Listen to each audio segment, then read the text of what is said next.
Então, nesta solenidade, o Senhor se apresenta como pastor e como rei, e também como juiz. Na primeira leitura, ele vai falando que ele mesmo vem cuidar das suas ovelhas. Ele toma a iniciativa. Já que elas estão sendo mal cuidadas, ele mesmo vem cuidar das suas ovelhas. Porque os pastores de Israel estavam sendo maus, estavam pensando apenas nos seus próprios interesses, né? E é interessante que vai dizendo que ele cuida da ferida de uma forma, ele cuida da que está perdida de outra, ele cuida da ovelha gorda de outra, ele cuida de cada ovelha de uma forma. Isso para dizer que o amor de Deus por nós, ele é o quê? Diga comigo, pessoal. Não é individual, certo? Ele é o quê? Diga comigo, pessoal. A gente aprendeu com os protestantes essa frase: a salvação é individual. E a gente sai repetindo de boca cheia essa baboseira. Não diga isso. Pare de ser bobo, certo? O amor de Deus é pessoal. E Deus te olha de forma pessoal. Você não é apenas um indivíduo. Você é uma pessoa. Porque pessoa se relaciona. Por isso que o Pai, o Filho e o Espírito Santo são o que na Trindade? Três pessoas. Eles não são três indivíduos. Eles são três pessoas. É muito mais profundo. Certo? A gente precisa ter cuidado, porque às vezes a gente pega a frase que acha bonita, é legal, a sacada, e sai dizendo por aí, como se fosse a descoberta da roda, né? E a roda está quebrada, destruída, e tacaram fogo nela e a gente não sabe, e ainda não descobriu ainda, não nos avisaram, né? Então, cuidado com os pensamentos. Opa! Cuidado com os pensamentos protestantes e com o pé para não enrolar também no pano, né? Muito bem. O que acontece? O Senhor fala que Ele vai cuidar de cada um de forma detalhada, porque Deus olha para nós nos mínimos detalhes. Tipo, Ele ressuscitou Lázaro, ele estava morto há 4 dias. Ele se importou com o homem que estava apodrecendo. Mas também Ele se importou com a sogra de Pedro. Ela estava como? Com febre. Da febre a um homem que apodrece, Deus se importa. Da sua dor na unha a uma pessoa com câncer, Deus se importa. Não é se a dor é pequena ou grande, Deus se importa com a sua dor. Deus se importa com a sua vida. Então você não deve estar se comparando assim, a minha dor é maior, é menor, são mais vezes que eu sinto dor. Para de querer se comparar com os outros. Você não precisa se comparar com ninguém. Todas as vezes que nós nos comparamos com ninguém, nós ficamos com complexos de superioridade e nos achamos superiores, arrogantes, nós ostentamos, ou nós entramos num processo de tristeza, de inferioridade. Então não se compare a ninguém. Ah, fulano conquistou ou não conquistei? Fulano conseguiu ou não consegui? Fulano teve ou não teve? Não, você não é fulano, você é você. Então pare de se comparar com os outros. Diga para o seu irmão, pare de se comparar com os outros.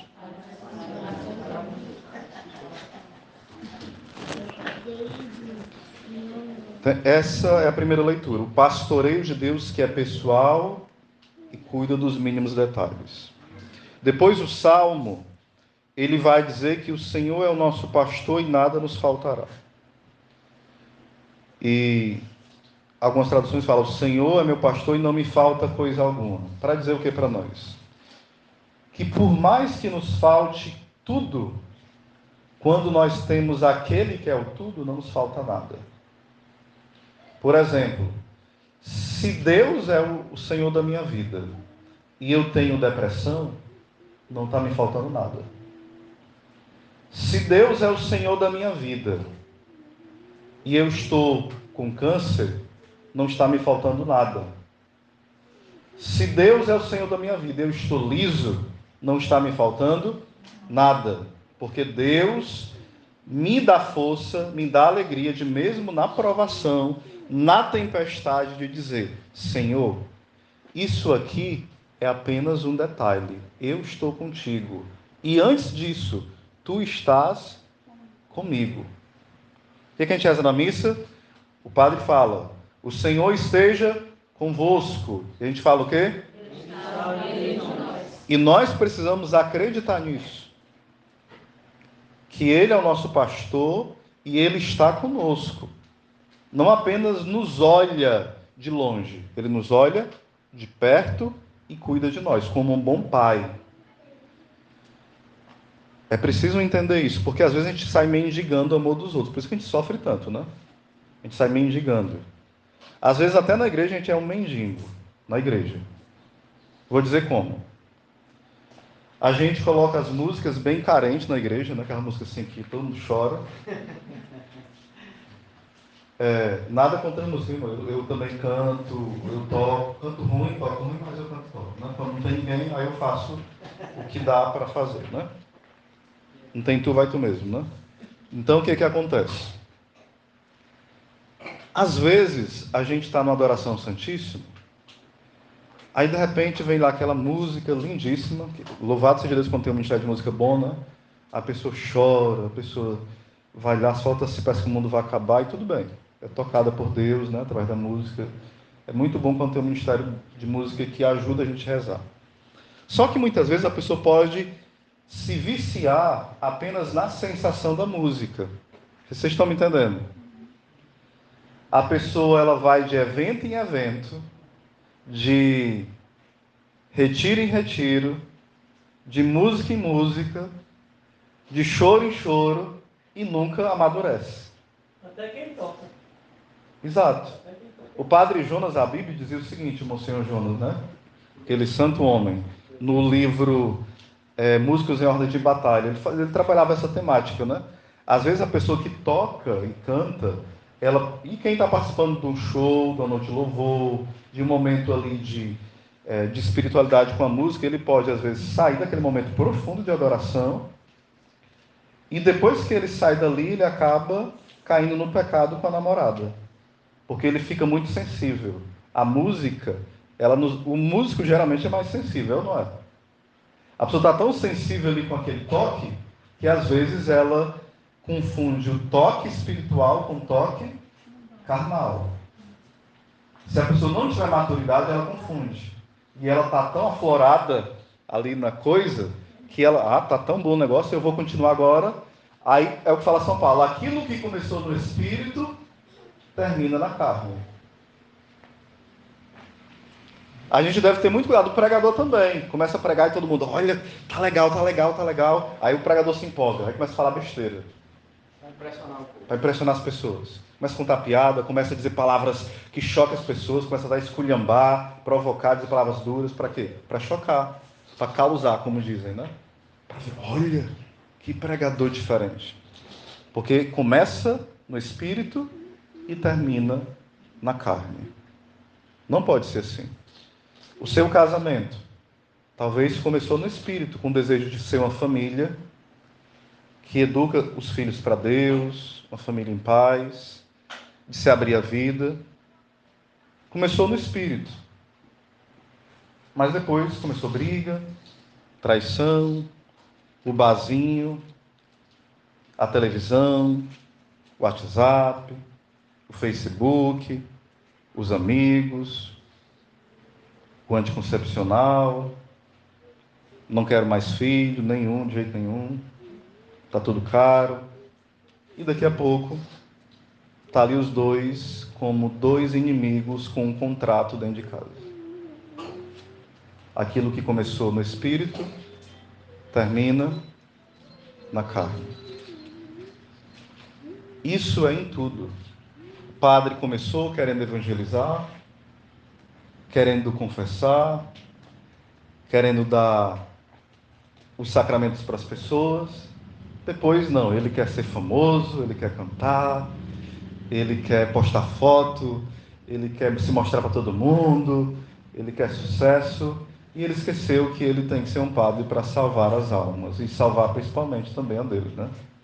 Porque como fala São Paulo, que adianta eu tendo salvo as outras, eu posso podendo perder minha alma, né? É um perigo para a gente que prega, a gente quer ajudar a salvar todo mundo e acaba se perdendo se a gente não tiver cuidado. Porque começa tanta missão, tanta pregação e esquece também a nossa missão de casa. Cuidado, vocês que são casados, viu? Quem é casado tem que trabalhar na igreja, mas não pode ser um escravo dentro da igreja. A primeira missão da Francisca é ser santa dentro de casa, viu? Não é ser funcionário da igreja. A primeira missão do Flávio é ser santo como esposo. E quando tiver filhos, como pai. Não é ser santo como ministro da Eucaristia. Isso é provisório. Você não é ordenado. Ministro extraordinário da comunhão, correto o nome, né? Não é ser santo como catequista também. Mas isso é provisório. Mas quem tem o sacramento do matrimônio, a via de santificação qual é? O matrimônio. As outras coisas vão ajudar. Vocês estão entendendo, né? Sim ou não? Ah, mas eu estou em crise, eu não sei se eu continuo com a minha esposa ou eu continue cantando. Larga de ser besta, fica com a tua esposa. Vai deixar de ficar com a esposa para estar cantando? Ah, mas ela não quer vir para a igreja. Mas tenha paciência. Você não prometeu ficar com ela? Quando ela fosse chata, quando ela fosse doente, quando ela fosse birrenta. Ela prometeu ficar contigo? Permanece com ela. Tem que ficar. Não, mas ela está me atrapalhando. Tá não, filho. Você escolheu ficar com ela e até que a morte os separe. Mas não mate ela não, viu? Não mate. Espere ela morrer. Mas também não ajude ela a morrer não, né? Ajude ela a ter vida. Ou seja, aquilo que começou na carne, aliás, no espírito, não pode terminar na carne. Ter muito cuidado com isso. Às vezes, pai e filhos se dão bem, são amigos, são próximos. Daqui a pouco, parece dois desconhecidos de casa. Só conversa para jogar tapa um no outro, acusação. Menino, que é isso? Aí o menino já grita mais com o pai do que o pai com o filho. É a disputa de quem grita mais um com o outro. Só há grito onde os corações estão longe. Aqui não é frase de efeito não, viu? De coach não, viu? Que é real. Só há grito onde tem coração longe. Na sua casa tem muito grito? Cuidado. Aproxima o coração, viu? Senão vão ficar tudo moco lá, né? Conversa. Vocês não são muito de jumento, não. Vocês são gente. Então conversem, olho no olho. Olha, eu me importo com você. Isso me chateou. Isso doeu no meu coração. Eu gostei disso. Isso é pastoreio, gente. Isso é pastorear. Só para terminar, vou entrar no Evangelho, né? Olha, interessante. O rei, viu, que vai nos julgar, que é Jesus, que é pastor, que é nosso advogado, por que ele chamou as pessoas para o lado direito? Você sabe por quê? Olha que bonito. Ele se transformou em ovelha para ser cuidado. Sabia disso? Quem estava com fome, quem é, por exemplo, a Francisca, digamos, está passando fome, e eu dou de comida para ela. Eu estou sendo o que dela? O pastor. Então Deus, Ele é tão bom que Ele se esconde em quem precisa, Ele está presente em quem precisa, e Ele se torna ovelha. E Ele deixa que nós sejamos o quê? Os pastores. E se nós formos bons pastores nesta vida, nós vamos morar para sempre com um bom pastor. Vocês estão entendendo? Osés, e o que é um mau pastor? O Evangelho diz o que é um mau pastor. Olha a dica. O que é um mau pastor? O Evangelho fala bem direitinho. Geralmente fala assim, olha, eu não matei, não roubei, eu não fumo, eu não roubo, eu não sou gente ruim não, eu sou gente boa demais. Tenho nem pecado, sou quase Assim, um santo, assim. São Francisco perde a fé, Santa Teresa, assim. São santos, mas chega nem meus pés, né? Então o rei lhes responderá: em verdade vos digo, todas as vezes que não fizestes isso a um desses pequeninos, foi a mim que não fizestes. Eles foram para o inferno, preparado para quem? Diga comigo, para o diabo e os seus anjos. Diga para o seu irmão, seu enxerido. O inferno é para o diabo e para os anjos dele. Quer fazer o que lá, hein? Aí quem é que vai para o inferno? Está dizendo aqui, ó. São aqueles que não fazem o bem. Não está dizendo que faz o mal. É só não fazer o bem. Fica de braço cruzado. Parado, igual um morto, igual uma estátua, igual um cadáver. Fica. Não, fique só em casa, não me incomodo com ninguém, estou só em casa, parado. Só assim mesmo, sou bom. Pronto. Esses bons, o inferno ficará lotado. Uma das penas do inferno, grande, diga comigo, imobilidade. O que é imobilidade? Alguém no inferno, as almas condenadas ficarão paradas. Então as pessoas que vivem omissas, sem fazer o bem, e achando que isso está bom, elas já vivem nesse mundo como se fossem o quê? Condenadas. Depois é só morrer e continuar como condenado para sempre. É pesado ou não é, gente? É cruel. Não é 1 milhão de anos. Não é 100 milhões de anos. É eternamente. Ó, depois que passar 100 milhões de anos, só está começando o inferno. Depois que passar 1 bilhão de anos, só está começando. 100 trilhões, só está começando. É sem fim. É sério ou não é, gente? A gente pensa nisso. Acho que a gente não pensa, não. Não, não vou pensar não, senão eu endoido. É melhor ficar doido do que ir para o inferno, né? Que história é essa? Não, mas você não vai ficar doido não, gente. Deus é misericórdia e Ele quer que você crie juízo. Doido é quem vive no pecado.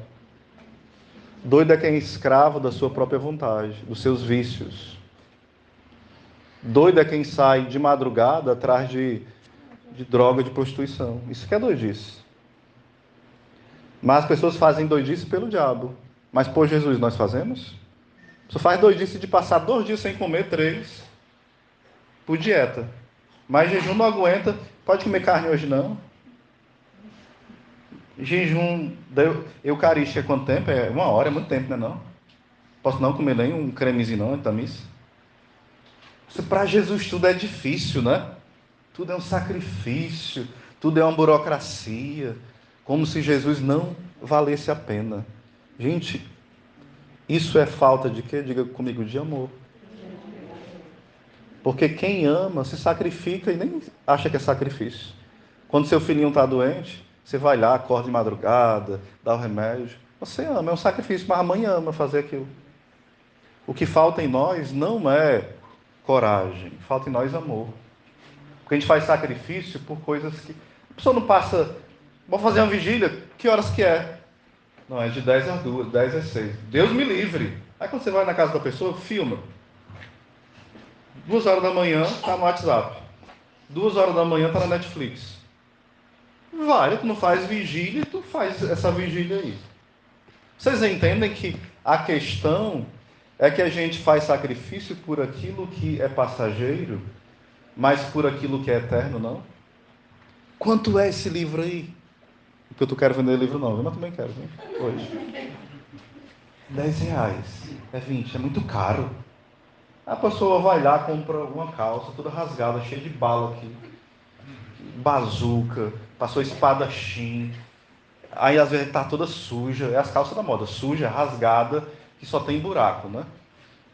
Aí a pessoa compra por 100, R$200. Comprei. Baratinha. Quanto? 250. Gente, tem dinheiro para o dízimo? Não. Tem dinheiro para oferta? Não. Tem dinheiro para dar para um pobre? Não. Tem dinheiro para livro? Não. Tem dinheiro para ir para o Canindé? Não. Tem dinheiro para... Não tem para nada, mas para Andar nu no meio da rua tem. Aquilo que começou no espírito termina onde? Na carne. Diga assim: Jesus me converta. Amém.